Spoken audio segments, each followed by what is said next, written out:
In this lecture, we will be discussing some of the general psychological differences between men and women. When men engage in conversation, they are more likely to interrupt. They may want to share their feelings about a certain situation, about a person or an event, but they have a tendency to avoid sharing their private feelings with other men.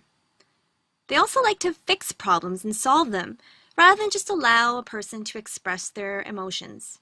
When we look at posture, men are more likely to be more relaxed and stand with their legs apart and their hands and arms away from their body. Whereas in contrast, generally, women have smaller personal space zones and will prefer to sit much closer to the person with whom they're speaking with. Women tend to be less relaxed in their posture, and they're more likely to gaze at their conversational partner and smile more. In general, we know that smiling is an indication that a person is happy, but it's also important to note that smiling in women can also be a consequence of social tension, feeling uncomfortable or simply embarrassed. Women value talking about their feelings and spend more time ruminating. Now, the tendency for men to want to solve problems and the tendency for women to want to ruminate and just express their emotions and be heard can be a barrier in communication between men and women. Women also have a tendency to be better at decoding nonverbal expressions, such as body movements and facial expressions, much more accurately than men. This may be due to the level of emotional training women have received throughout their lives. When women are given praise or feedback or constructive criticism, these comments are more likely to affect their self-esteem and their self-confidence.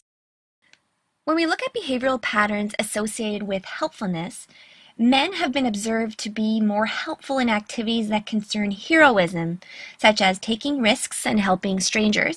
Females, in contrast, are generally more helpful when it comes to offering emotional support to family members and to close friends.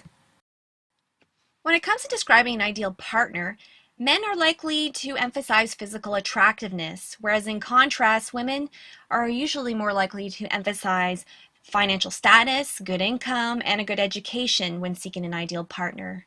They also have a tendency to look for a male that is highly reliable. In closing, men and women are more satisfied with their love relationship if they're based on friendship, and these relationships tend to last longer. They are also equally more satisfied with their relationship if both partners are skilled at expressing their emotions. This concludes lecture number 1. In the next lecture, you will learn 6 simple ways you can improve your physical presentation so that women will be more attracted to you.